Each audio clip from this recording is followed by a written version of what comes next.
Hello, this is Kevin Annett. It's March 1st, 2014. I have an important announcement from the International Common Law Court of Justice in Brussels, and I'm reading this to you from the sovereign territory of the Republic of Ghana, formerly the Dominion of Canada, but now under common law jurisdiction. The notice reads as follows.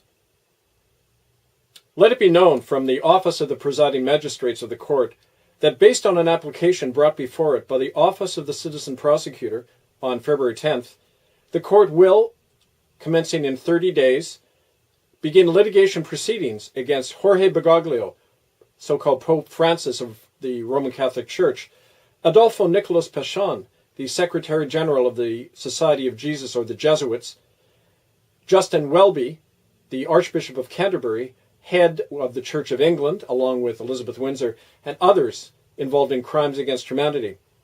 These defendants will be charged with organizing and abetting child rape, torture, and trafficking, and with criminally conspiring to commit and to conceal these offenses. The court will convene its pretrial examination hearing on Monday, March 31st, at 9 a.m. Greenwich Mean Time in the city of Brussels. Accordingly, the court is today issuing a public summons against these three individuals, Pope Francis, the head of the Jesuits, and the Archbishop of Canterbury, head of the Church of England.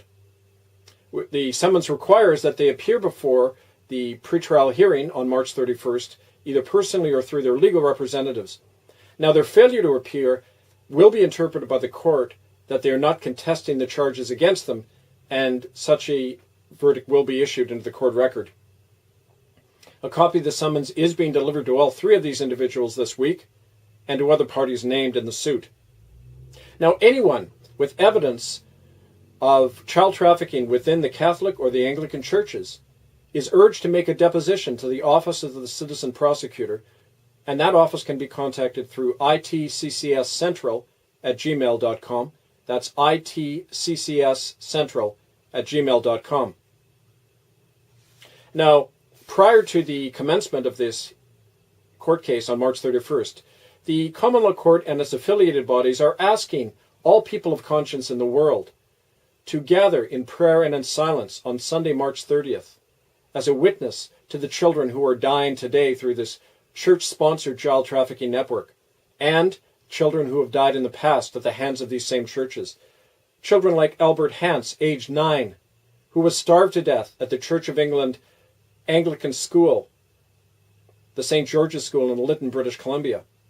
Shirley Tatouche, who was just 10 years old when she was raped to death by a priest, a Catholic priest at the Fort Albany Residential School in Ontario. Or Richard Thomas, who was 15 when he was beaten to death by Terence McNamara, a priest at the Cooper Island Catholic School on the west coast of Canada.